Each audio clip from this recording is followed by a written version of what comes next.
जलाए, गंगा में प्रवाहित न करें। सभी सम्मानित साथियों से अनुरोध है कि आंसू को बिना जलाए गंगा में प्रवाहित। नमस्कार साथियों, कि दुख भरे दर्द भरे दृश्य देखने के बाद मुख में कुछ अल्फाज नहीं बन पाते, कुछ शब्द नहीं बन पाते कि मैं आपको क्या कहूं। मैं आज आपके सामने कुछ देश की दशा और दर्द को, दुख को लेकर के आया हूं। मैं रजत अधिकारी, और ऐसे में हमारे बीच कुछ विद्वान जो तरह तरह से कोरोना के निपटने के उपाय बताते हैं। आइए मैं सबसे पहले आपको मिलवाता हूं भाजपा के विधायक राकेश सिंह से, जो कोरोना का शॉर्टकट उपाय बता रहे हैं। सुनिए। गोमूत्र, गोधन अर्घ या गोमूत्र का सेवन करके कोरोना जैसी महामारी पर नियंत्रण पाया जा सकता है।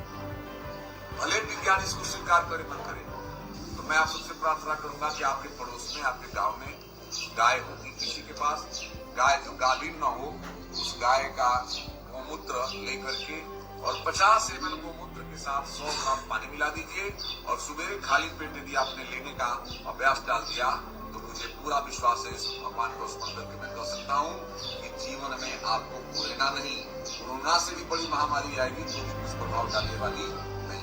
तो सुना आपने? कभी कभी तो मुझे लगता है ये नेता लोग ऐसी ऐसी मूर्खता की बातें करके कि चेक करते हैं कि जनता को कितना कहां तक मूर्ख बनाया जा सकता है। वरिष्ठ नेता कुछ और बोलते हैं, परंतु अपने नीचे वाले नेताओं से इस प्रकार की बातें बुलवा करके शायद हमारा आपका मन टटोलते हैं कि हम लोग कहां तक जागरूक हैं। लगता है मेरे को ऐसा। देखिए, आओ एक और बाबा जी से मिलवाते हैं, जिन्होंने 2014 से पहले पूरे देश में जन आंदोलन छेड़ा हुआ था कि 500 और 1000 के नोट अगर बंद हो जाए तो देश में भ्रष्टाचार, रिश्वतखोरी बंद हो जाएगी। क्योंकि कांग्रेस के समय पर, यूपीआई के समय पर बहुत आसान था 500 और 1000 के नोट की गड्डी किसी भी अधिकारी को रिश्वत में देने में सुविधा होती थी।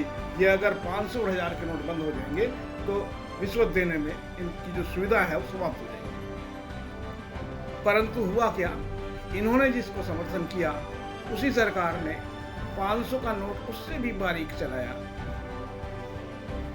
और 1000 की जगह 2000 का नोट उससे ही बारीक चलाया। परंतु ढाक के 3 पात हम और आप समझ नहीं पाए कि ये लंबी लंबी लाइनें नोटबंदी करके 500 और 1000 के नोट को बंद करने की क्या आवश्यकता थी, जब फिर से 500 का और 1000 की जगह 2000 का नोट चलाया। आइए इस कोरोना काल में हमारे मातम का किस प्रकार से मजाक बना रहे हैं ये सलवार वाले बाबा जी, सुनवाते हैं इनको। तो रख मरा जा रहा, मर गए बाबा जी, मर गए। बेड कम पड़ गए, हॉस्पिटल कम पड़ गए, दवा कम पड़ गई, शमशान कम पड़ गए फूकने के लिए।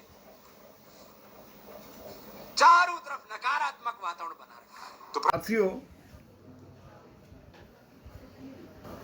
आप में और मुझ में लगता है दिमाग की कुछ कमी है, और हमें जागृत होने के लिए हमेशा हमने अपने बुजुर्गों से, पूर्वजों के इतिहास से सीख ली है। आज भी हमारे बीच हमारे देश के बड़े प्रधानमंत्री, गृह मंत्री है, तो कोरोना का जो इस प्रकार से विराट रूप ले लेना और कहाँ कोरोना फैलता है कहाँ नहीं फैलता, उसकी जरा क्रोनोलॉजी जो होती है वो समझते हैं अपने गृह मंत्री जी से। आइए। इलेक्शन है या कुंभ है? हाँ, पर पंढरपुर में उन्होंने भी एक कुंभ है, 60,000 का रोज आंकड़ा आता है। दिल्ली में कुंभ है, इलेक्शन है, 18,000 आता है। just notice her smiling. जी सुना आपने?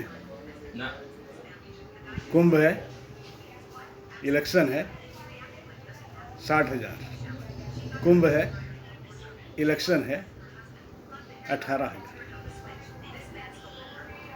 बोला, चले गए, बात खत्म। उसके बाद देखिए, जहां कुंभ हुआ था उस उत्तराखंड में 1800% कोरोना पेशेंटों की वृद्धि हुई।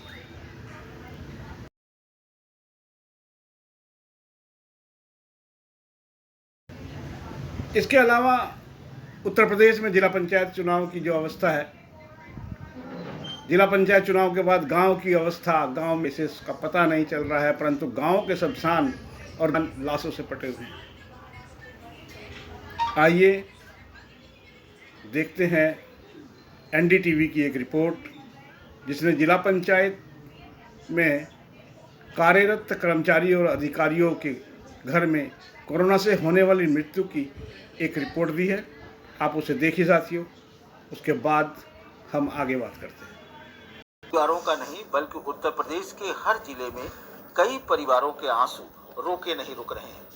अकेले पूर्वांचल के बलिया में 27, मऊ में 10, आजमगढ़ में 34, गाजीपुर में 15, वाराणसी में 15, मिर्जापुर में ऐसे 9 परिवार हैं। की कुल संख्या 800 है और ये दिन प्रतिदिन जैसे जैसे मृत्यु दर बढ़ेंगी, क्योंकि कोरोना हो चुका है तो मृत्यु दर भी धीरे धीरे आती रहेगी, रिपोर्ट आती रहेगी, सूचनाएं आती रहेगी, दरें बढ़ती रहेगी। हम और आप और ये मृत्यु दरें सब आंकड़ों में तब्दील हो जाएगी। सरकार रहेगी, फिर 3 साल बाद चुनाव होंगे।